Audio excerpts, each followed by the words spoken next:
கிறிஸ்துவுக்குள்ளாக மீண்டும் என் அம்மாப்பட்டி சபை மக்களை பார்ப்பது மிகுந்த சந்தோஷம். ஒரு வசனத்தை கொண்டு உங்களை ஆசீர்வதிச்சுட்டு அப்புறம் நான் செய்திக்கு போகலான்னு ஆசைப்படுறேன். ரோமர் 8ஆம் அதிகாரம் 30வது வசனம். ரோமர் 8ஆம் அதிகாரம். எவர்களை முன்குறித்தாரோ அவர்களை அழைத்தும் இருக்கிறார். எவர்களை முன்குறித்தாரோ அவர்களை அழைத்தும் இருக்கிறார். எவர்களை அழைத்தாரோ அவர்களை நீதிமான்களாக்கியும் இருக்கிறார். எவர்களை அழைத்தாரோ அவர்களை நீதிமானாக்கியும் இருக்கிறார். எவர்களை நீதிமான்களாக்கினாரோ அவர்களை மகிமைப்படுத்தியும் இருக்கிறார். எவர்களை நீதிமானாக்கினாரோ அவர்களை மகிமைப்படுத்தியும் இருக்கிறார். ஆமென். உண்மையாலுமே நான் சந்தோஷமா இப்படி என் அம்மாப்பட்டி சபை மக்களை ஆசீர்வதிக்க விரும்புகிறேன். முன்குறிக்கப்பட்ட என் அம்மாப்பட்டி சபை மக்களே, நீதிமான்கள் ஆக்கப்பட்ட என் அம்மாப்பட்டி சபை மக்களே, கர்த்தருக்குள்ள மகிமைப்படுத்தப்பட்ட என் அம்மாப்பட்டி சபை மக்களுக்கு இயேசு கிறிஸ்துவின் மூலமாக என் அன்பின் வாழ்த்துக்களை தெரிவித்துக் கொள்கிறேன்.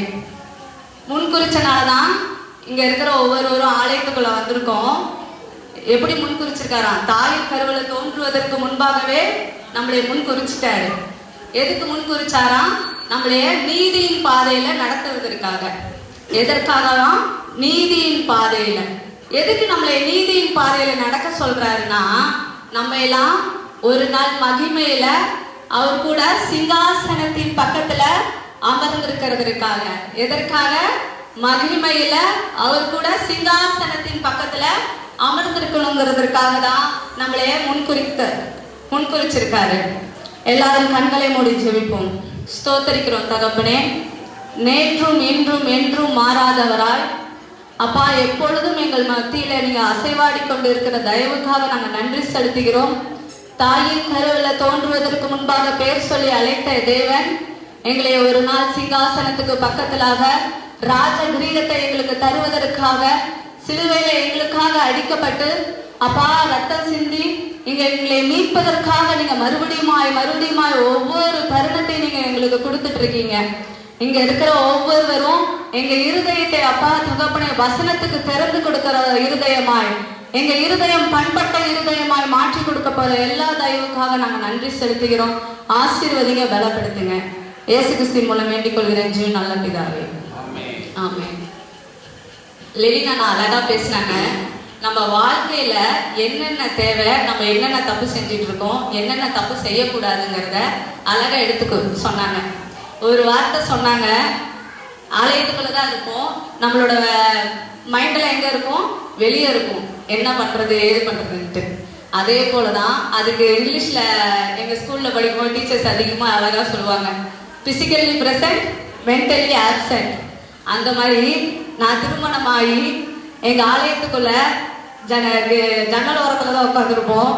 ஏன்னா குழந்தை பிறந்தோடனே குழந்தை அழுதோடனே தூக்கிட்டு அப்படியே ஓடுறதுக்கு, அதனால ஓரமாவே உட்காந்துருப்போம். சபை 9 மணிக்கு ஆரம்பிக்குதுன்னா 10 மணிக்கு தான் வருவேன். அப்படின்னா என்ன, பிசிக்கலி நான் வந்துடுவேன், மென்டலி என் பிள்ளை அழுகுது, அந்த பிள்ளைக்கு சாப்பாடு கொடுக்கணும், அந்த பிள்ளையை நான் தூங்க வைக்கணும் அப்படின்ட்டு ஒரு நாள் கூட அந்த வார்த்தை இருதயத்துக்குள்ள கிரியை செய்யவே இல்லை.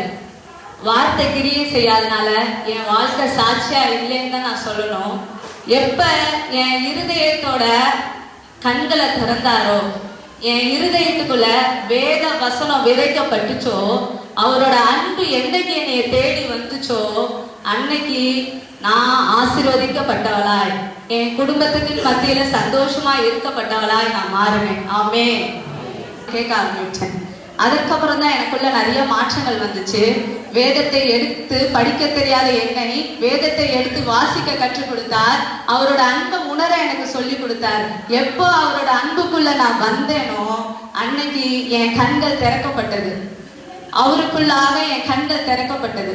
அதனாலதான் உங்களை சொல்லி இப்படி நான் உங்களை ஆசீர்வதிச்சு ஜெபிக்கிறேன். இங்க இருக்கிற வந்துட்டு வார்த்தையை வாங்காம நீங்க போயிடக்கூடாது. ஏசப்பா அதை தான் ஆசைப்படுறாரு. சும்மா வந்து உக்காந்தோம் போனோன்ட்டு இருந்தா நமக்கு மீட்பு கிடைக்காது. சீக்கிரமா வருகை வரும்போது வருகைக்காக எல்லாரும் ஆயத்தப்படணும்னு ஆசைப்படுறேன். அதனாலதான் வந்த ஒவ்வொருவரையும் இப்படியாக சொல்லி ஆசீர்வதிச்சேன். அடுத்ததாக சிலுவை தியானத்துக்காக 3வது வார்த்தை யோவான் 19ஆம் அதிகாரம் 26-27. அப்பொழுது இயேசு தம்முடைய தாயை அருகே நின்ற தமக்கு அன்பாய் இருந்த சீஷனை கண்டு தம் தாயை நோக்கி, ஸ்திரீயே, அதோ உன் மகன் என்றார். பின்பு அந்த சீஷனை நோக்கி அதோ உன் தாய் என்றார். அந்நேரம் முதல் அந்த சீஷன் அவளை தன்னிடமாய் ஏற்றுக்கொண்டார். இந்த வேத வசனத்தை படிக்கும் பொழுது என் ஆவியில உணர்த்தப்பட்டது பொறுப்பு. ஏசப்பா சிலுவையில் அடிக்கும் பொழுது சந்தோஷமாவா இருந்திருப்பாரு? அவரோட உடம்புல அவ்வளோ ரத்தம் சிந்தி இருக்குது, முள்முடி சூட்டினாங்க, அவரோட அவ்வளோ கேவலமா நிந்திச்சாங்க, காரி துப்புனாங்க. அந்த நேரத்திலையும் தான் தாயோட பொறுப்பை எவ்வளோ அழகா நேர்த்தியாய் செய்து முடிக்கிறத பார்த்தா அந்த காரியத்தை நான் உணர்ந்து பார்க்கும்போது சிலுவையில கூட அவரோட பொறுப்பை எவ்வளோ அழகா நேர்த்தியாய் செஞ்சிருக்காங்க அப்படின்ட்டு. ஆதியாகமம் 1ஆம் அதிகாரத்துல கொடுக்கப்பட்டிருக்கும், கர்த்தர் பூமியை பார்ப்பாராம். அந்த பூமியை பார்க்கும்போது ஒழுங்கின்மையும் வெறுமையா இருந்துச்சான். எப்படி இருந்துச்சு? ஒழுங்கின்மையும் வெறுமையா இருந்துச்சு. அந்த ஒழுங்கின்மையும் வெறுமையும் பார்த்து சகலத்தையும் அவரோட வார்த்தையினால 5 நாளும் நேர்த்தியா செஞ்சு முடிச்சாராம். அவர் செஞ்சு முடிச்சுட்டு சும்மா இல்ல, 6ஆவது நாள்ல ஆதாமை உண்டு பண்ணி அதை பராமரிக்கிற பொறுப்பை யார் கையில கொடுத்தாரு? ஆதாம் கையில கொடுக்கிறாரு. ஆதாம் தனிமையா இருக்கிறது நல்லதில்லைன்னு அறிஞ்சு அவளுக்கு ஏற்ற துணையான ஏவாளை உண்டு பண்ணுகிறார். ஏவாளை உண்டு பண்ணி அவர் என்ன பண்றாராம்? உலகத்தை ஆண்டு கொள்கிற பொறுப்பை ஆதாம் ஏவாள் கையில கொடுத்திருக்காராம். எவ்வளவு பெரிய பொறுப்பு! கர்த்தர் நினைச்சா அவங்க கையில கொடுக்கணும்னு ஏதாவது இருக்குதா? ஆனா ஆதாம் ஏவாள் கைகள்ல உலகத்தையே ஆண்டு கொள்ளுங்கன்னு அவங்க கைகள்ல கொடுத்தாங்க. ஆனா அவங்க செஞ்ச ஒரு தப்பு பண்ண ஒரே மித்தம் அவங்க என்ன பண்ணிட்டாங்க? அந்த பொறுப்பை இழந்துட்டாங்க. இழந்த அந்த பொறுப்பை மறுபடியும் மீட்டு கொடுக்கணும்ட்டு பிதாவானவர் தான் சொந்த குமாரனாகிய இயேசு கிறிஸ்துவே இந்த பூமிக்கு கொடுத்தாராம். எதுக்காக கொடுத்தாரு? ராஜாவா நீ இங்க இருந்துட்டு போனா கொடுத்தாரு? நம்மளோட பாவங்களுக்காகவும் நம்மளோட மீட்புக்காகவும் நம்ம பாவ சாப கட்டுகள்ல இருந்து விடுதலை ஆகணுங்கிறதுக்காக சிலுவையில ஒப்பு கொடுத்தாரு தான் சொந்த குமாரனை. அப்படி பார்க்கும்போது பிதாவானவர் நமக்கு செய்ய வேண்டிய பொறுப்பை நேர்த்தியா செஞ்சு முடிக்கிறத என்னால அங்க பார்க்க முடிஞ்சிச்சு. இயேசுவானவரும் இந்த பூமிக்கு வந்ததுக்கு அப்புறம் சும்மா இல்ல, பிதாவோட எல்லா சித்தத்தையும் அறிஞ்சு தான் பொறுப்பை நேர்த்தியாய் உணர்ந்து எல்லா பொறுப்பையும் நேர்த்தியாய் செய்து முடித்தாருங்கிறத நம்மளால பார்க்க முடிகிறது. தீர்க்க தரிசனம் மூலமாய் உரைக்கப்பட்டது எல்லாம் நிறைவேறிட்டுங்கிறத நம்மளால பார்க்க முடிகிறது. சிலுவையில அடிக்கப்பட்ட தருணத்துல கூட தான் தாயை என்ன பண்றாரு? அன்பா இருக்க சீஷன் கைகள்ல ஒப்பு கொடுத்துட்டு போகிறத தான் நம்மளால பார்க்க முடியுது. அப்ப இயேசு கிறிஸ்துவும் அவரோட பொறுப்பை நேர்த்தியாய் செய்து முடித்திட்டாரு. அப்ப பிதாவும் செஞ்சிட்டாங்க, இயேசு கிறிஸ்துவும் செஞ்சிட்டாங்க.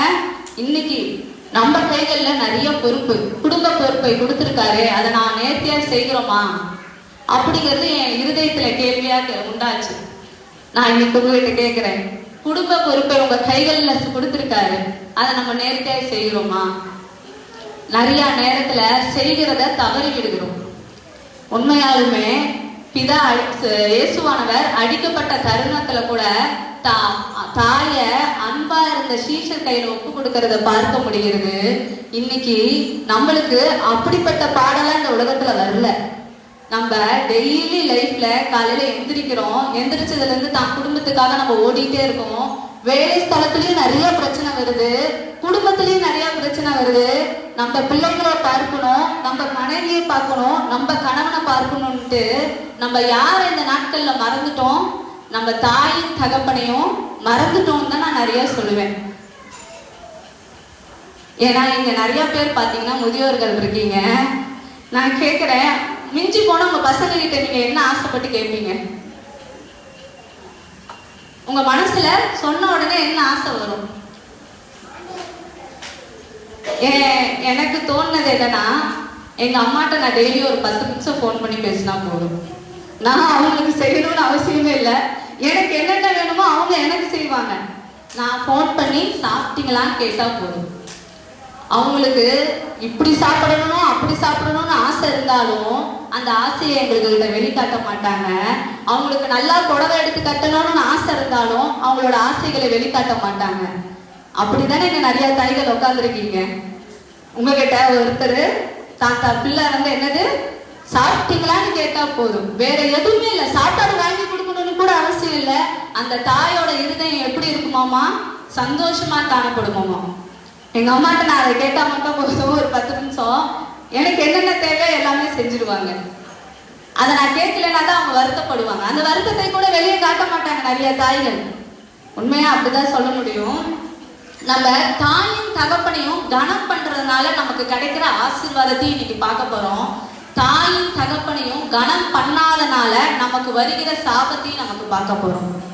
எல்லாரும் எடுத்து வச்சுக்கலாம். 1 சாமுவேல் 22ஆம் அதிகாரம் 3வது வசனம் யாராவது படிப்போம்.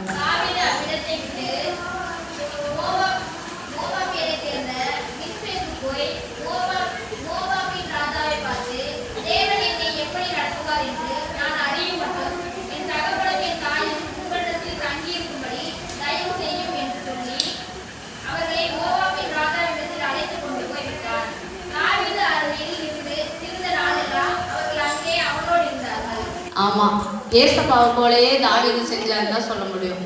தாவீது இந்த அதிகாரத்தை படிக்கும் பொழுது, எல்லாரும் வேதத்துல கற்று தேர்ந்தவங்க, இதுல இருக்கிற கதைகள்லாம் உங்களுக்கு தெரியும்னு நினைக்கிறேன், இருந்தாலும் சொல்றேன். தாவீது சவுல் ராஜாவால துரத்தப்படுகிற சூழ்நிலைகள். சவுல் ராஜா என்ன பண்ணணும், தாவீத கொல்லணும்னு துரத்திக்கிட்டு இருக்கானா.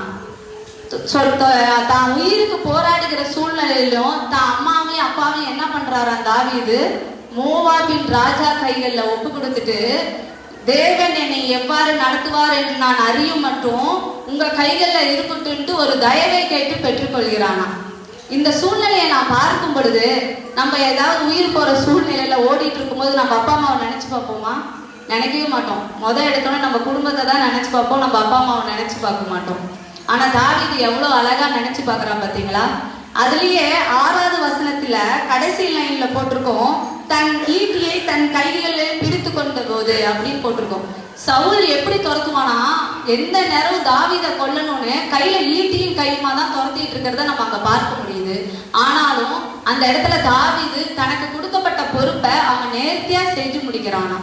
அப்படி அவன் தாவீது செஞ்சனாலதான் அவன் கர்த்தருக்கு ஏசப்பாக்கு எப்படி இருக்கானா, இருதயத்துக்கு ஏற்றவன்னு சொல்றாங்க.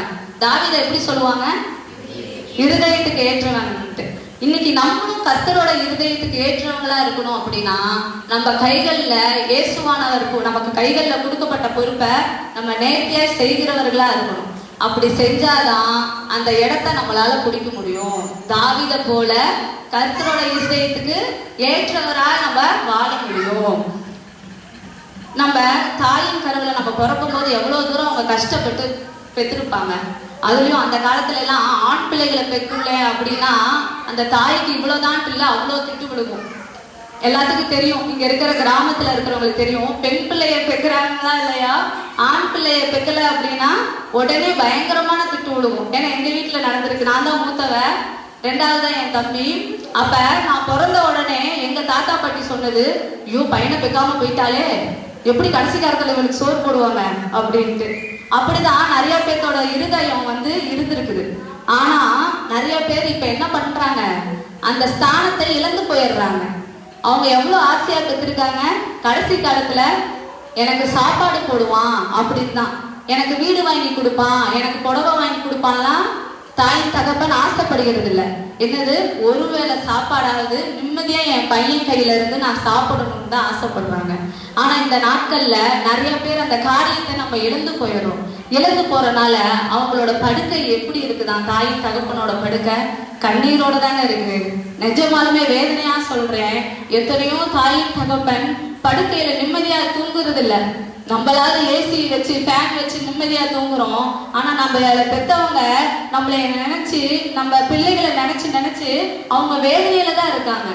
அப்ப அவங்க வேதனையை உணர்ந்தவர்களா நம்ம செயல்படணும்னு தான் நான் ஆசைப்படுறேன்.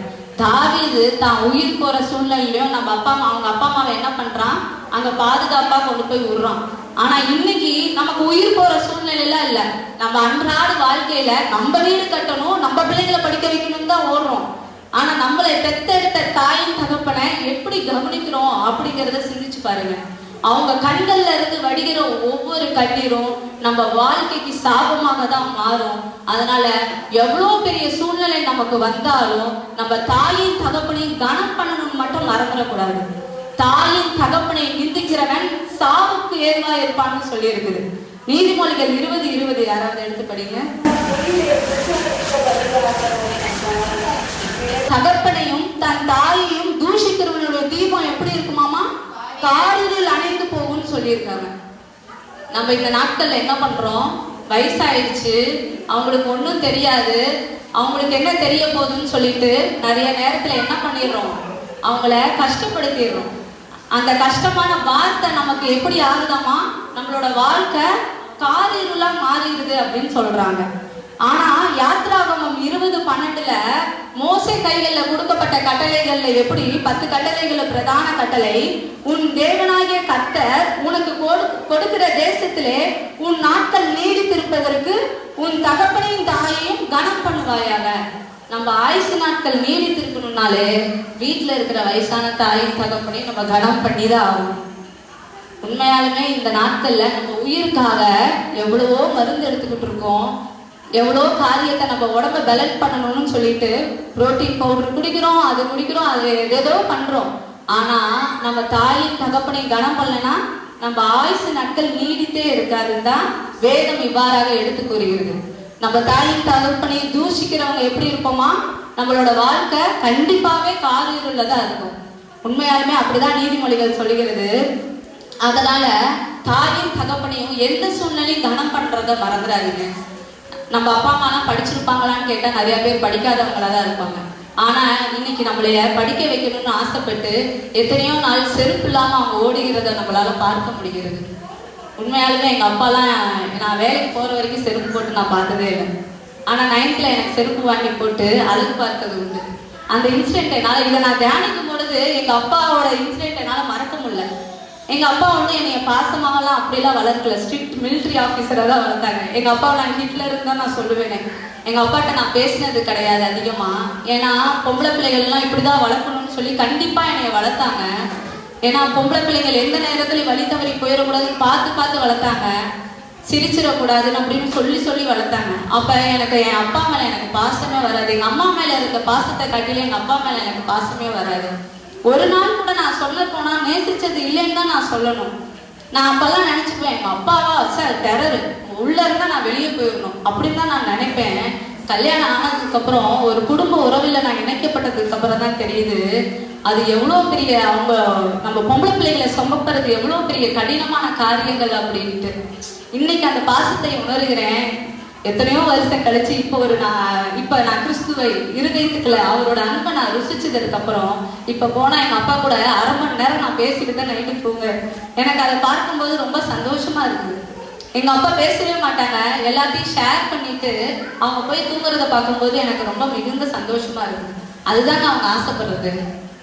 நம்ம அப்பா அம்மா நம்ம கிட்ட பேசணும் தான், நம்ம அப்பா அம்மா கிட்ட பேசணும் தான் ஆசைப்படுறாங்க. வேற எதுவுமே நம்ம கிட்ட இருந்து எதிர்பார்க்கல. அதனால இங்க பெண் பிள்ளைகளா இருந்தாலும் சரி, ஆண் பிள்ளைகளா இருந்தாலும் சரி, நமக்கு எவ்வளவு பெரிய நெருக்கம் வந்தாலும் நம்ம தாயின் தகப்பனை மட்டும் கடைசி வரைக்கும் கை விட்டுறவே கூடாது. அதை மட்டும் இன்னைக்கு தீர்மானமாய் பிடிச்சு கொள்ளுங்க. லெலினா நான் இன்னொரு காரியம் சொன்னாங்க, கிறிஸ்துவ குடும்பங்களுக்குள்ளதான் அதிகமான டைவர்ஸ், கிறிஸ்துவ குடும்பத்துக்குள்ளதான் தாயின் தகப்பனை ஒதுக்கி வைக்கிற காரியங்கள். இந்த மாதிரி கிறிஸ்துவ குடும்பங்களுக்குள்ளதான் அதிகமா ஏன் ஏற்படுதுன்னா நம்ம மேலதான தெய்வத்திட்டம் அதிகமா இருக்கு. உண்மையாலுமே நீங்களா யாரு? அழைக்கப்பட்டவர்கள். நம்மள யாரு? அழைக்கப்பட்டவர்கள். எதுக்கு? மகிமையில நம்மளை வச்சுக்கணும்ட்டு. அதனாலதான் நம்ம குடும்பங்களுக்குள்ள அதிகமா பிரச்சனை இருக்கு. அதனாலதான் நம்ம ஏரியால நம்ம சாட்சியா வாழ முடியலன்னு தான் சொல்ல முடியும். நம்ம சாட்சியா வாழணும்னா இந்த பிசாசை நம்ம எதிர்த்து போராடியே ஆகணும். மற்றவங்களாம் பார்த்தீங்கன்னா குடும்பத்தோட சந்தோஷமா இருப்பாங்க. நான் நிறைய தடவை நினைச்சு பார்த்துருக்கேன். இந்து குடும்பத்துல கூட பார்த்தீங்கன்னா மாமியார் மருமகள் எல்லாம் சந்தோஷமா இருக்கிறத என்னால பார்க்க முடியும். தாயின் தகப்பன கடைசி வரைக்கும் வீட்டுல வச்சு அவங்க பராமரிக்கிறத என்னால பார்க்க முடியுது. ஆனா நம்ம குடும்பங்களுக்குள்ள ஏன் அதை வைக்க முடியலன்னா நம்மள யாருன்னா ஜெபிக்கிறவர்கள். அதனால அதை மேற்கொள்ள முடியல நம்மளால. இந்த நாட்கள்ல நான் விசுவாசமா அறிக்கை பண்ணுகிறேன், இதையெல்லாம் நீங்க பிரேக் பண்ணி ஜெபிக்கும் பொழுது நம்ம குடும்பமும் இதே போல கிறிஸ்துவுக்காக சாட்சியா கண்டிப்பா நிற்கும். நம்ம நிக்கணும்னா கண்டிப்பா இதை நம்ம ஜெபத்தினால மட்டும் தான் மேற்கொள்ள முடியும். ஏன் அதிக டைவர்ஸ் கணவன் மனைவிகளை ஏற்படுகிறது அப்படின்னா தான் பொறுப்பை உணர்ந்து கொள்ளாம கிறிஸ்து நம்ம மேல என்ன பொறுப்பு வச்சிருக்காரு, நம்ம மேல என்ன திட்டத்தை வச்சிருக்காருன்னு உணர்ந்து கொள்ளாதனாலதான் நம்ம கிறிஸ்துவ குடும்பங்களுக்குள்ள அதிக டைவர்ஸ் காணப்படுகிறது. இதையெல்லாம் நம்ம பிரேக் பண்ணி மேற்கொள்ளும் பொழுது கண்டிப்பா இயேசு கிறிஸ்துவோட மகிமைக்குள்ள நம்ம இருப்போம். நம்மளால பரலோக ராஜ்யத்தை சுதந்திரத்துக்கு கொள்ளக்கூடாதுன்னா பிசாசானவன் இப்படி இந்த மாதிரி காரியங்கள்ல கொண்டு வந்து போடுறான். அதை நம்ம தெரியாம நம்ம என்ன பண்றோம், குடும்பத்துக்குள்ள சண்டை போட்டு தெரு வரைக்கும் கொண்டு வந்துடுறோம். இந்த நாட்கள்ல அதிகமா இப்படிதான் காணப்படுகிறது. தாவீது எப்படி கிறிஸ்துவுக்கு ஏற்ற இருதயமா இருந்தானோ, இன்னைக்கு நம்மளும் கிறிஸ்துவுக்கு ஏற்ற இருதயமா இருந்தாதான் நம்ம வாழ்க்கை எப்படி இருக்குமாமா, பிரகாசமா இருக்குமாமா, நம்மளோட ஆயுசு நாட்கள் எப்படி இருக்கும், நீடித்து இருக்கும். அடுத்ததாக இன்னொரு சூழ்நிலை பார்க்க முடிகிறது. நிறைய சகோதரர்கள் இருக்கிற வீட்டுல தாயின் தகப்பனை பந்தாடுகிற சூழ்நிலை, நீ பார்த்துக்கோ நான் பார்த்துக்கோ அப்படிங்கிற சூழ்நிலை நம்மளுக்குள்ள அதிகமா காணப்படும். இங்க தாவீது ராஜாவை பார்க்கும்போது தாவீது கூட பிறந்தவங்க எத்தனை பேரு, 8 மொத்தம் 8 பேரு. அவனுக்கு அண்ணாமார்கள் 7 பேரு, இவன் தான் கடைசி பையன். ஏசப்பா கூட பிறந்தவங்க எத்தனை பேரு, 4 பேரு, 2 சகோதரிகள். 4 சகோதரர் 2 சகோதரிகள். ஆனாலும் தாவீது என்ன பண்றான், என் அண்ணன் பார்க்கட்டும்னு சொல்லிட்டு தன் பொறுப்பை செய்யாம தவறவே இல்லை. அவன் உயிர் போற சூழ்நிலையும் அவன் என்ன பண்றான், அவன் பொறுப்பை உணர்ந்து அவன் கரெக்டா அவனோட பொறுப்பை உணர்ந்து ஒரு ராஜா கைகள்ல ஒப்பு கொடுத்துட்டு போறான். அதே மாதிரி இயேசுவானவரும் என் சகோதரர் பார்த்துக்கணும்னு அவங்க எந்த நேரத்திலையும் நினைக்கல. தான் பொறுப்பை உணர்ந்து அவர் சிலுவையில் அடிக்கப்பட்ட சூழ்நிலையிலும் அவர் பொறுப்பை உணர்ந்தவராய் செயல்பட்டார். இன்னைக்கு நம்மளும் எத்தனை சகோதரர்கள் இருந்தாலும் சரி, எத்தனை சகோதரிகள் இருந்தாலும் சரி, நம்ம கைகள்ல கொடுக்கப்பட்ட தாயின் தகப்பன் உறவா இருந்தாலும் சரி, எவ்வளோ பெரிய குடும்பமா இருந்தாலும் சரி, நம்ம அந்த ஸ்தானத்துல இருந்தோம்னா நம்ம தான் செய்யணும். அப்பதான் ஏசப்பாக்கு ஏற்ற இருதயமா நம்ம இருதயம் இருக்கும். அப்பதான் அவர் ஏசப்பா சந்தோஷப்படுவார். 1 சாமுவேல் 16ஆம் அதிகாரத்துல சாமுவேலுங்கிற ஒரு தீர்க்கதரிசி ஈசாயின் வீட்டுக்கு வருவார். எதுக்கு வருவாங்க அப்படின்னா, அந்த கர்த்தர் சொல்லுவாரு, நீ அங்க போய் ஒருத்தனை அபிஷேகம் பண்ணணும் அப்படின்னு சொல்லிட்டு வருவாரு. ஆனா சாமுவேல் பயந்துட்டு ஏசப்பாட்டே ஒரு ஐடியா கேட்டுட்டு, கர்த்தர்ட்டே ஒரு ஐடியா கேட்டுட்டு எப்படி சொல்லுவாங்க, பலி இடுறேன்னு சொல்லிட்டு நீ போ, சவுலுக்கு பயப்படாத, நீ சவுலுக்கு பயப்படாம நீ தைரியமா போ அப்படின்னு சொல்லி அனுப்பிச்சு விடுவாரு.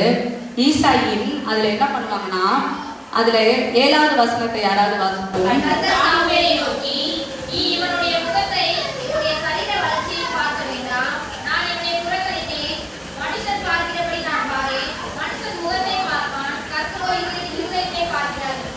ஈசாயின் என்ன பண்றாரு, தான் எல்லா பிள்ளைகளும் 7 பிள்ளைகளை, தாவீதை மட்டும் விட்டுட்டாரு, 7 பிள்ளைகளை அவங்களுக்கு முன்னாடி கொண்டு வந்து நிப்பாட்டுறாங்க. தாவீது சாமுவேல் என்ன பண்றாங்க, ஒவ்வொருத்தரையா எல்லா பசங்களையும் பாக்குறாங்க, அப்படியே சுத்தி பாக்குறாங்க, இவனா இருக்குமோ இல்ல அவனா இருக்குமோ அப்படின்ட்டு. கர்த்தர் என்ன சொல்லிட்டாரு, நானும் இருதயத்தை பாக்குறேன், நீயும் முகத்தை பாக்குற, அப்படி பார்க்காத அப்படின்ட்டாரு. இன்னைக்கு கர்த்தர் நம்மளோட இருதயத்தை பார்க்கிறவரா இருக்கிறார். நம்மளோட இருதயம் எப்படிப்பட்ட இருதயமா இருக்கிறது என்பதை சிந்தித்து பாருங்க. அந்த இடத்துல 11வது வசனத்துல இப்படியாக போட்டிருக்கோம், உன் பிள்ளைகள் இவ்வளவுதானா என்று ஈசாயின் கேட்டான். அதற்கு அவன், இன்னும் எல்லோருக்கும் இளையவன் ஒருவன் இருக்கிறான், அவன் ஆடு மேய்த்து கொண்டிருக்கிறான் என்று சொன்னான். அப்ப என்ன பண்ணியிருக்காரு, நம்ம வீட்டுல ஒரு விருந்து வைக்கிறோம், நமக்கு 4 பசங்க இருக்காங்க, 4 பசங்களையும் கூப்பிட்டு விருந்து வச்சாதான் சந்தோஷம். அதுல ஒரு பையனை மட்டும் விட்டுட்டோம்னா அந்த ஒரு பையனை விட்ட பையனுக்கு எவ்வளவு மனசு வருத்தமா இருக்கும், என் அப்பா அம்மா மறந்துட்டாங்களேன்னு எவ்வளவு தூரம் வருத்தப்படுறோம். ஆனா இந்த இடத்துல எந்த இடத்துலயுமே தாவீது முறுமுறுத்தான்னு சொல்லப்பட்டிருக்காது, வருத்தப்படுறான்னு சொல்லப்பட்டிருக்காது. அந்த இடத்துல பலி செலுத்தணும்னு வந்திருக்கும் போது 7 குமாரன் அழைக்கப்பட்டிருக்காரு. 8வது குமாரன் ஆகிய தாவீது அழைக்கப்படலைன்னு நம்மளால பார்க்க முடியுது. ஆனா அழைக்கப்படாத சூழ்நிலையில அவன் சின்ன வயசுல எப்படி வளர்ந்துருப்பான், ஆடு மேய்ச்சிட்டு இருக்கான். மற்ற சகோதரர்கள் என்ன பண்ணிட்டு இருந்தாங்க, சவுலோட ராணுவத்துல வேலை செஞ்சாங்க. அவன் எனக்கு இதை பார்க்கும்போது எப்படி தோணுச்சுன்னா, ஒதுக்கப்பட்ட சூழ்நிலை மாதிரி இருக்கோ. ஏன்னா ஆடு மேய்க்கும் பொழுது கரடியும் வந்துச்சு, சிங்கமும் வந்துச்சு, இருக்கிறதுல யார், அவன் சின்ன பையன். அத்தனையும் மேற்கொண்டுட்டு தான் தகப்பன் கொடுத்த பொறுப்பு அவன் என்ன பண்றானா, நேர்த்தியா செய்து முடிக்கிறான். அம்மா அதே போலதான் இன்னைக்கு நம்ம சகோதரர்களுக்கு மத்தியில எப்படிப்பட்ட பிரிவினைகள் இருந்தாலும் இந்த பிரிவினைக்கு நடுவுல நம்ம என்ன பண்ணணுமாமா, நமக்கு கொடுக்கப்பட்ட பொறுப்பை தாயின் தகப்பனை கனம் பண்ணணும். என் சகோதரன் மூத்தவன் பார்த்துக்குவான், அவன் நல்லா சம்பாதிக்கான்ல, அவன் தானே அம்மாவுக்கு பிரியமா இருக்கான், அவன் பார்த்துக்குவான் அப்படின்னு நம்ம எந்த சூழ்நிலையிலும் நினைக்கவே கூடாது. அப்படி நினைச்சிட்டோம் அப்படின்னா நம்மளோட தீபம் எப்படி இருக்குமாமா? காரில் அமையப்பட்ட தீபமா இருக்கும். நம்மளோட வாழ்க்கை எப்படி இருக்கும்? காரிலுள்ள இருக்கும். அதனாலதான் நமக்கு எத்தனை சகோதரர்கள் இருந்தாலும் நம்ம கைகளில் கொடுக்கப்பட்ட தாயின் தகப்பனோட உறவை நம்ம என்ன பண்ணணும்? கனம் பண்றவர்களா இருக்கணும். நம்ம கைகளில் கொடுக்கப்பட்ட பொறுப்பை செய்கிறவர்களா இருக்கணும். அப்பொழுது அதுக்கப்புறம் ஆள் அனுப்பி தாவீதை அழைச்சிட்டு வராங்க. அழைச்சிட்டு வந்த உடனே அவன் எப்படி இருந்தானாமா? சிவந்த மேனியும் அழகிய கண்களும் நல்ல ரூபம் உள்ளவனாய் இருந்தான். அப்பொழுது கர்த்தர், இவன் தான், நீ எழுந்து இவனை அபிஷேகம் பண்ணு என்றார். அப்ப என்ன பண்றாரு கர்த்தர்? நம்மளோட இருதயத்தை தான் பாக்குறாரு. நீங்க எந்த இடத்துல குடிசை வீட்டுல இருந்தாலும் உங்களோட இருதயம் சுத்தமுள்ள இருதயமா இருந்தா, நீங்க எல்லா பொறுப்பையும் நேர்த்தியா செய்யணுங்கிற ஒரு இருதயம் உள்ளவர்களா இருந்தா நம்மள எப்படி வச்சிருப்பாரு? நம்ம அவரோட கண்களுக்கு முன்பாக அபிஷேகம் நம்ம தலையை அபிஷேகம் பண்ணுகிறவரா இருப்பாரு. தாவீது என்ன சொல்லுவாரு? தான் இருதயத்துக்கு ஏற்றவன் இப்படி ஒரு சர்டிபிகேட் எதனால கொடுக்க முடியுது? இத்தனை காரியத்தையும் தாவீது மேற்கொண்டு வந்தனாலதான் இப்படி ஒரு சர்டிபிகேட் கொடுக்க முடியுது. இன்னைக்கு இங்க இருக்கிற ஒவ்வொருவரும் நம்மளும் இப்படிப்பட்ட சூழ்நிலைகள் இருந்தாதான் எல்லா நிந்தனைக்கு மத்தியில நம்ம கர்த்தரை பிடிச்சு கொண்டு அவரோட வாழ்க்கை அவரோட வார்த்தைக்கு கீழ்ப்படிஞ்சு தம்முடைய பொறுப்பை உணர்ந்தவர்களாய் நம்ம வாழ்க்கையில நடந்தாதான் நம்மளும் என்ன பண்ண முடியும்? கர்த்தரோட இருதயத்துக்கு ஏற்றவர்களாய் நடக்க முடியும். எனக்கு தெரிஞ்ச ஒரு ஃப்ரெண்டு இருக்கா. நானும் என் ஃப்ரெண்டு அடிக்கடி பேசிப்போம். ஆனால் பேசிப்போம் எப்பயுமே ஒரு நல்ல விஷயத்தை தான் பேசிக்குவோம், பைபிள் ரீதியாக தான் நாங்கள் பேசிக்குவோம். அப்படி பேசும் பொழுது அவங்க கூட பிறந்த 8 அண்ணன் தம்பிங்க, அதில் 8வது பையனை தான் இவ கல்யாணம் பண்ணியிருக்கான். அப்போ 7 சகோதரர்கள் இருக்காங்க. இவங்க தான் மாமனார் மாமியாரை வச்சு பார்த்துக்கிறாங்க. அப்படிப்பட்ட சூழ்நிலையில ஒரு 6 மாசத்துக்கு முன்னாடி அவங்க மாமனாருக்கு ரொம்ப முடியல. இது வரைக்கும் நாங்க அவங்கள பத்தி அதிகமா பெருசா பேசினது கிடையாது. ஆனா அவங்க உடம்பு முடியலன்னு தெரிஞ்ச உடனே என் ஃப்ரெண்ட் என்ன பண்றா, எனக்கே ஆச்சரியமா போயிடுச்சு. அவங்களுக்கு என்னடி கொடுக்கறது, அவங்களுக்கு சுகர் வேற இருக்கு, இப்படி கொடுக்கலாமா அப்படி கொடுக்கலாமான்னு என்கிட்ட டெய்லி ஃபோன் பண்ணி என்கிட்ட கேட்பா. சந்தோஷமா நான் நினைச்சு சொல்லுவேன். அதுக்கப்புறம் ஒரு நாள் அவங்க ரொம்ப முடியாம இருந்து மதுரையில ஒரு 5 நாள் கொண்டு வந்து வச்சிருந்தாங்க. அதுல 8வது பையனாகிய அவங்களோட கணவன் மட்டும் எத்தனை சகோதரர்கள் வந்து போனாலும் தான் கைகளில் கொடுக்கப்பட்ட பொறுப்பை என் அப்பாவுக்கு நான் தான் செய்வேன்னு சொல்லிட்டு அவர் அங்கேயே இருந்தாரு. நான் கூட சொன்னேன், மற்ற அண்ணா இருக்காங்க, நீங்க கூட வீட்டுல ரெஸ்ட் எடுத்துட்டு போங்க அப்படின்னு. இல்ல எங்க அப்பாவுக்கு என்ன தேவைன்னு எனக்கு தான் தெரியும், அப்ப நான் தான் செய்யணும் அப்படின்னு சொல்லிட்டு எத்தனை நாள் அவங்க அப்பா ஆஸ்பத்திரியில இருந்தாங்களோ அங்கேயே தான் இருந்தாரு. அப்ப அவரு அந்த பொறுப்பை உணர்ந்தவராய் செயல்பட்டதை என்னால பார்க்க முடிஞ்சிச்சு. நல்லா சரியாகி வீட்டுக்கு போனாங்க. வீட்டுக்கு போய் ஒரு வாரத்துல அவங்க இறந்துட்டாங்க. இறந்த உடனே அந்த செய்தியை கேட்டோடனே எனக்கு ரொம்ப கலக்கமாக இருந்துச்சு. அந்த மகன் அழுதானாங்களாம். என் அப்பா இன்னொரு 5 வருஷம் இருந்திருக்கலாம், 10 வருஷம் இருந்திருக்கலாம். இது வரைக்கும் அவங்களோட அப்பாவோட அன்பை என்னைக்குமே அவங்க வீட்டுக்காரமாட்ட கூட வெளிக்காட்டினது இல்லையா. அன்னைக்கு அழுகும் பொழுது என் ஃப்ரெண்டு சொன்னா, என் வீட்டுக்கார என்னை நல்லா பாத்துக்குவாருடி, தான் அப்பாவே இப்படி பொறுப்பா பாத்துக்கிறாரு, அப்ப என்னையும் நல்லா பாத்துக்குவாருங்கிற எனக்கு ஒரு தன்னம்பிக்கை, ஒரு நம்பிக்கை வந்துச்சு அப்படின்னு அந்த இடத்துல சொன்னான். அப்புறம் அவங்க அம்மா அழுகலையா, உங்க மாமியார் அழுதாங்களா இல்லையான்னு நான் கேட்டேன். ஏன்னா என்னால் போகணும்னு நினச்சி கிளம்பும் போது என் பிள்ளைக்கு உடம்பு சரியில்லை, போக முடியாத போது உங்க மாமியார் இந்த நேரத்தில் எந்த சுச்சுவேஷன்ல இருக்காங்க அப்படின்னு கேட்கும்போது எங்க மாமியார் அழுகவே இல்லை. எனக்கு ஆச்சரியமா இருக்கு, இருதயத்துக்குள்ளே வச்சுக்கிட்டு இருக்காங்களோ அப்படின்னு சொல்லி அவங்க வருத்தப்பட்டா.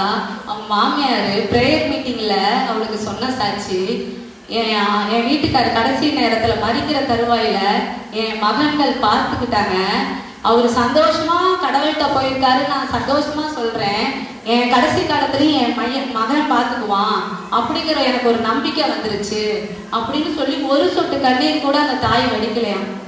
எனக்கு கேட்கும் பொழுது கண்ணீர் வந்துருச்சு. நம்ம நிறைய நேரத்துல நமக்கு கொடுக்கப்பட்ட பொறுப்பை இழந்துடும்.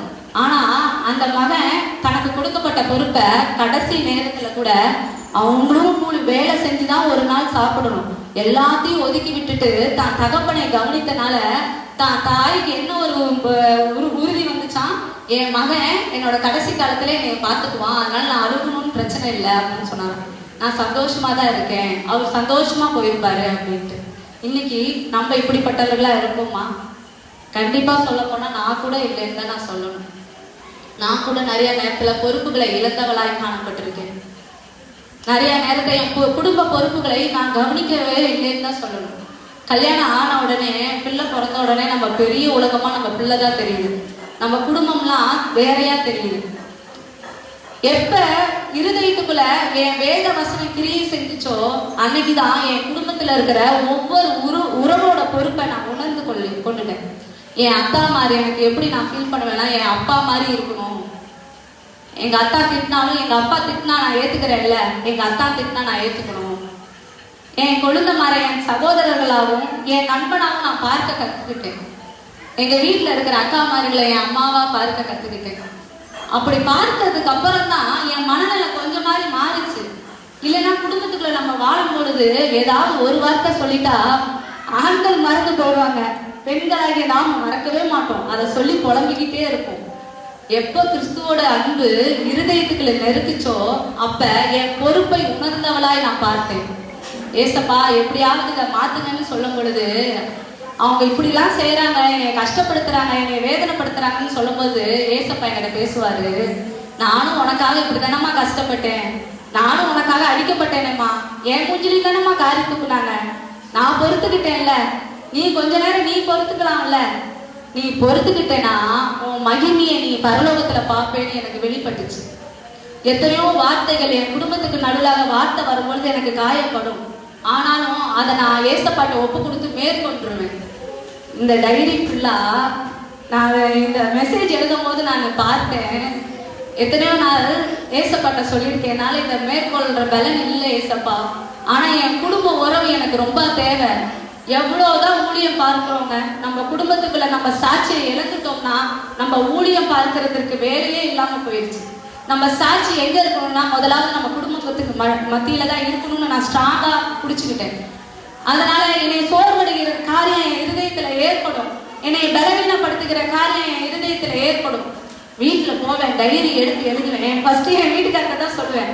அதை சொல்லி என் இருதயம் ஆறலைன்னா நான் இதை நான் மேற்கொண்டு அவங்க மேல இருக்க நான் கசப்பா போக்கணும்னு சொல்லி, ஏசப்பா ஏசுன்ற ஜெயம் என்னை இதை மேற்கொள்கிற பலனை கொடுங்க, அவங்க மேல எனக்கு வெறுப்பு வரக்கூடாது, நான் உங்களோட பிள்ளை, நான் இன்னைக்கு தப்பு செஞ்சுட்டேன்னா நான் பரலோக ராஜ்யத்தை சுதந்திரித்துக் கொள்ள முடியாது, என் வழியில தான் என் பிள்ளை நடந்து வருவான்னு சொல்லி அந்த பொறுப்பை உணர்ந்தவளாய் நடக்கும் பொழுதுதான் உண்மையா சொல்றேன், குடும்பம் பெரிய குடும்பம், ஆடம்பரம் மாதிரி குடும்பம், அதை நான் சுதந்திரிச்சு கொள்ளணும்னு ஆசைப்பட்டேன். அதற்கப்புறம் தான் என் குடும்பத்துல எவ்வளோ காரியங்கள் ஏற்பட்டாலும் நான் பொறுமையா போகணும், சகிப்புத்தன்மையோட போகணும் அப்படிங்கிற காரியத்தை நான் கற்றுக்கொண்டேன். அதனால எவ்வளோ ஊழியம் பார்த்தாலும் சரி, எவ்வளோ காரியங்கள் நம்ம சபைகள்ல செஞ்சாலும் நம்ம குடும்பங்களுக்கு நடுவுல நம்ம கைகளில் கொடுக்கப்பட்ட பொறுப்பை நம்ம மறந்துட்டோம் அப்படின்னா நம்மளால அவரோட சமூகத்துல போய் நிற்க முடியாது.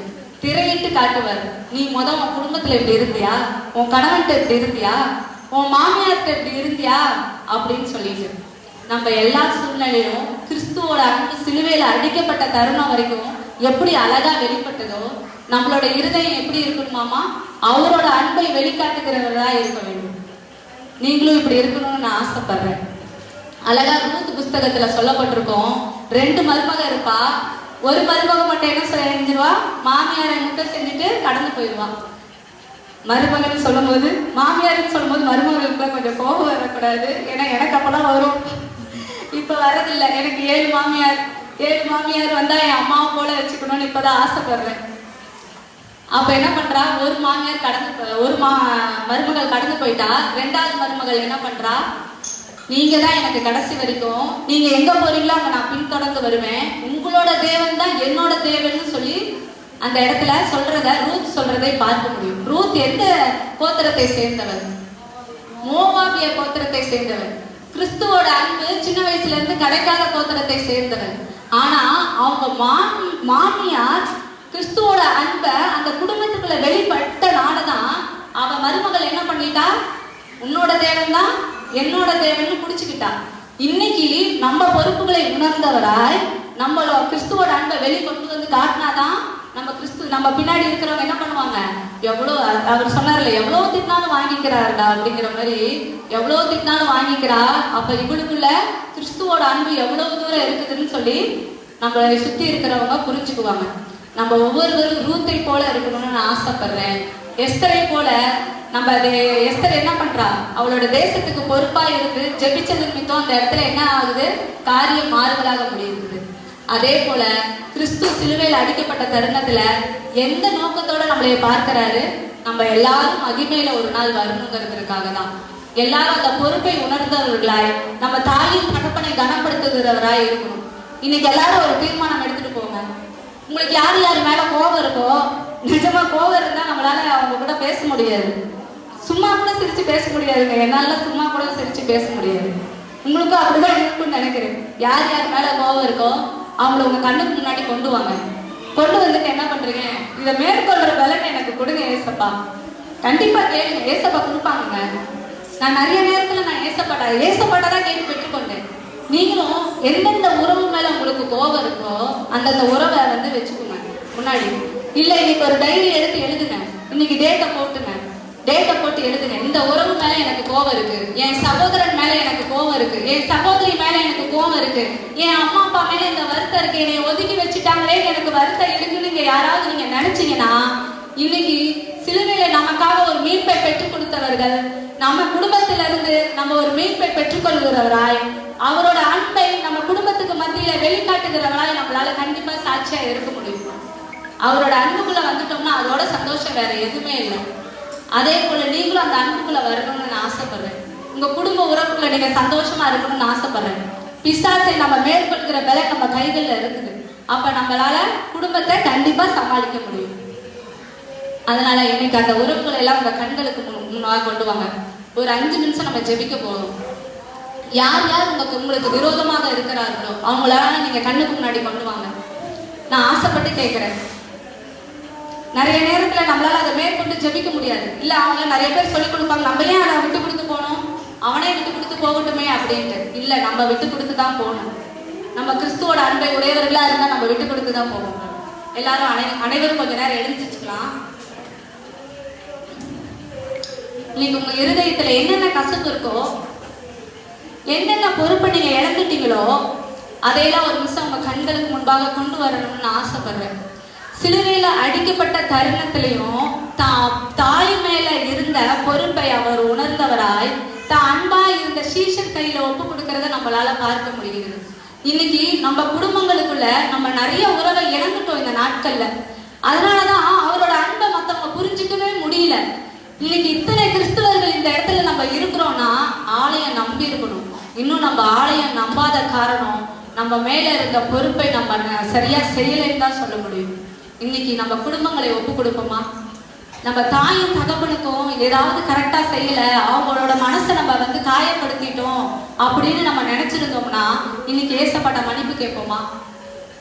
நம்ம பிள்ளைகளுக்கு நம்ம செய்ய வேண்டிய பொறுப்பை நம்ம கரெக்டா செய்யலன்னு இந்த தாயோ தகப்பனோ நினைச்சிருந்தா இன்னைக்கு ஏசப்பட்ட மன்னிப்பு கேட்போமா? இதை மேற்கொள்கிற பலனை கொடுங்கன்னு நீங்க அவர்கிட்ட தரையை மட்டும் தாழ்த்திட்டீங்கன்னா அதை அவர் கைகள்ல எடுத்துருவாரு. அண்ணாள் ஆலயத்துக்கு போய் இருதயத்தை உடைத்து ஊற்றுனதுக்கு அப்புறம் அவ எல்கானா அவ குறித்து வருத்தப்படவே இல்லை. மறுபடியும் அவ வீட்டுக்கு போயிருப்பா, எல்கானா வருத்தப்படுத்திக்கிட்டே தான் இருந்திருப்பா. ஆனா ஆலயத்துல அவளோட இருதயத்தை உடைத்து ஊற்றுனதுக்கு அப்புறம் அவ என்ன பண்றா? தெய்வ மகிமையை பெற்றுக்கொண்டவராய், கிறிஸ்துவோட சந்ததியை பிடித்து கொண்டவளாய் அவ எழுந்துட்டா. அதுலதான் சாமுவேல் தீர்க்கதரிசி முதல் தீர்க்கதரிசியா உருவாகிறார். இன்னைக்கு நம்மளும் நம்மளோட இருதயத்துல எவ்வளவு கசப்பு இருந்தாலும் இன்னைக்கு அவர் சமூகத்துல வைப்போமா? நமக்காக தாங்க சிலுவையில் அடிக்கப்பட்டாரு, நமக்காக தாங்க ரத்தம் சிந்தினாங்க. இன்னைக்கு நம்ம கையில ஒரு தீ காயப்படட்டும் நம்மளால தாங்க முடியுமா? ஒரு அடிபடட்டும் நம்மளால தாங்க முடியுமா? யாராவது நம்மளை சப்புன்னு அடிச்சுட்டா நம்மளால தாங்க முடியுமா? ஆனா அத்தனை வேதனையும் நமக்காக சிலுவையில வாங்கிக்கிட்டாருன்னா எதற்காகனா நம்மளை எல்லாத்தையும் மீட்டு கொண்டு பரலோகத்துல போய் வைக்கணும்னு தான் அவரோட ஆசை. அதனாலதான் அத்தனை வேதனையும் அவர் சிலுவையில தாங்கிக்கிட்டாரு. இன்னைக்கு உங்க குடும்பத்தை பொறுப்பா உங்க கையில கொடுத்துருக்காரு. எந்தெந்த காரியத்தை நான் பொறுப்பை இழந்துட்டேனோ ஏசப்பா அதெல்லாம் மீட்டு கொடுங்கன்னு நீங்க கேளுங்க. எந்தெந்த காரியத்தை நான் இழந்து காணப்படுகிறோனோ அந்த பொறுப்பை எனக்கு கொடுங்க ஏசப்பான்னு கேளுங்க. கேட்கும் பொழுது அவர் கொடுக்கிறவராய் இருக்கிறார். சிலுவையில் அடிக்கப்பட்ட தருணத்துல அவரோட கண்கள் மரியாதை மேல் நோக்கமாய் பார்த்து கொண்டு இருந்துச்சான். அதே போல இப்ப சிலுவையில அடிக்கப்பட்டவராய் அவரோட கண்கள் யார் மேல உங்க மேல நோக்கமாய் பார்த்து கொண்டு இருக்கிறது. யார் யார் இருதயம் உடைக்கப்பட்டு இந்த இடத்துல ஒரு சமாதானத்தை வாங்கிட்டு நீங்க உலகத்துக்குள்ள கடந்து சென்றீங்களா, நீங்க உலகத்தை ஜெயிக்கிற ஜெயத்தை நீங்க பெற்றுக்கொள்வீங்க. உலகத்தை கலக்குகிறவர்களாய் நீங்க மாறி விடுவீங்க. உங்க குடும்பத்தை கலக்குறவர்களாய் நீங்க மாறி விடுவீங்க. நான் விசுவாசமா அறிக்கை பண்ணி ஜெபிக்கிறேன். அழகான கண்கள் என்னை கண்டதாலே முடிந்ததென்று நினைத்த நான் உயிர் வாழ்கின்றேன். அழகான கண்கள் என்னை கண்டதாலே முடிந்ததென்று நினைத்த நான் உயிர் வாழ்கின்றேன். யாரும் அறியாத என்னை நன்றாய் அறிந்து தேடி வந்த நல்ல நேசரே, யாரும் அறியாத என்னை நன்றாய் அறிந்து தேடி வந்த நல்ல நேசரே, அழகான கண்கள் என்னை கண்டதாலே முடிந்ததென்று நினைத்த நான் உயிர் வாழ்கின்றேன். அழகான கண்கள் என்னை கண்டதாலே முடிந்ததென்று நினைத்த நான் உயிர் வாழ்கின்றேன். உண்மையாலுமே அவரோட அழகான கண்கள் நம்மளை பார்த்ததுனாலதான் எத்தனையோ சூழ்நிலையில நம்ம மறிச்சு பாவத்துக்குள்ள இறந்து போயிருக்கிற நம்மளைய மீட்கும் பொருளாக நமக்காக மீண்டும் யூத ராஜசிங்கமாய் சிலுவையில இருந்து மீட்டு நமக்காக ஜெயத்தை வெற்றி கொடியாய் தூக்கி மறுபடியும் வருவார். அவர் வரும்பொழுது நம்ம அவரோட ராஜ்யத்துல பிரவேசிக்கிற ஸ்தானத்துல நம்ம போய் உட்காரணும். நம்ம இந்த ஈஸ்டரை சந்தோஷமான ஈஸ்டரா கொண்டாடணும்னு ஆசைப்படுறேன். இன்னைக்கு துக்க நாளை நம்ம கொண்டாடுகிற இந்த நாளை துக்க நாள் இல்லை. இன்னைக்கு நமக்கு மீட்பின் நாள், சந்தோஷமா அறிக்கை பண்ணுகிற நாள். நம்ம குடும்பத்தின் பொறுப்பை உணர்ந்தவர்களாய், நம்ம இந்த மீட்பை பெற்றுக்கொண்டவர்களாய் நம்ம ஈஸ்டரை கொண்டாடணும்னு ஆசைப்படுகிறேன். எந்தெந்த காரியத்துல நீங்க இழந்து போய் தான் பொறுப்பை இழந்துட்டேன்னு சொல்லி கண்ணீரோடு இருக்கிறீங்களோ அந்த காரியத்தை நீங்க இன்னைக்கு ஒப்பு கொடுத்துட்டு போகும் பொழுது எந்தெந்த சகோதரர்கள் வெறுத்தார்களோ, எந்தெந்த மனைவி வெறுத்தாலோ, கணவன் வெறுத்தார்களோ எல்லா காரியத்தையும் கர்த்தர் உங்க கால்நடையில கொண்டு வந்து போட ஆசையா இருக்காரு. உங்க கைகள்ல மறுபடியும் மீண்டுமா இந்த பொறுப்பை கொடுப்பாரு. அதனால இந்த ஈஸ்டரை நான் சந்தோஷமா கழிக்க போற ஏசப்பான்னு அறிக்கை பண்ணுங்க. இருதயத்தின் ஆழத்துல இருந்து நம்ம தரை மட்டும் நம்ம இருதயத்தை தாழ்த்தும் பொழுது கண்டிப்பா இதை மீட்டு கொடுக்கிறவர்களாய் நம்மளை ஆசீர்வதிக்கிறவராய் இருக்கிறார். அப்பா, இந்த காரியத்தை உங்க கரத்துல ஒப்பு கொடுத்து ஜெபிக்கிறோம். இங்க இருக்கிற எத்தனையோ முதியோர் இருக்காங்க. அப்பா, அவங்களோட இருதயத்தின் ஏக்கத்தை அறிந்திருக்கிற தேவன், தாயின் தகப்பனா இருந்து அவங்களை கைப்பிடிச்சு வழி நடத்துதுங்க தகப்பனே. அப்பா, இங்க எத்தனையோ சகோதர சகோதரிகள் இருக்கிறோம். நாங்க தாயின் தகப்பனுக்கு கொடுக்க வேண்டிய கடத்தை நாங்கள் கொடுக்கிறவர்களா இருக்கணும் ஏசப்பா. நாங்க அந்த ஸ்தானத்தை விட்டு இழந்துட்டோம்னா எங்களை தயவாய் மன்னிங்க அப்பா. அம்மாப்பட்டி சபையை ஆசீர்வதிச்சு ஜெபிக்கிறேன். எப்படி இங்க இருக்கிற பெண் பிள்ளைகள் எப்படி இந்த ஆலயத்தை எடுத்து நடத்துறார்களோ அதே போல தான் குடும்ப பொறுப்பின் உணர்வை உணர்ந்தவர்களாய் ஆலயத்தின் எப்படி தான் பொறுப்பை நேர்த்தியாய் செய்து முடிக்கிறார்களோ குடும்ப பொறுப்புகளின் நேர்த்தியாய் செய்து முடிக்க இயேசுவின் நாமத்தினால ஆசீர்வாதத்துக்கு கட்டி ஜெபிக்கிறோம் அப்பா. ஒவ்வொரு வீடுகளும் பாதுகாக்கப்படட்டும். இந்த எல்லைகள் எல்லாம் வேலையை வச்சு பாதுகாக்கப்படட்டும். நாங்க இந்த மீட்பின் பண்டிகையை சும்மா இல்லை ஏசப்பா, சந்தோஷமா உங்க பாதத்துல வந்து கொண்டாடத்தக்கதான இருதயத்தை நீங்க இங்க இருக்கிற ஒவ்வொருவருக்கும் கொடுக்க போறதுக்காக நன்றி சொல்கிறேன். ஆசீர்வதிங்க, பலப்படுத்துங்க. இயேசு கிறிஸ்துவின் மூலம் வேண்டிக் கொள்கிறேன் நல்ல பிதாவே, ஆமென்.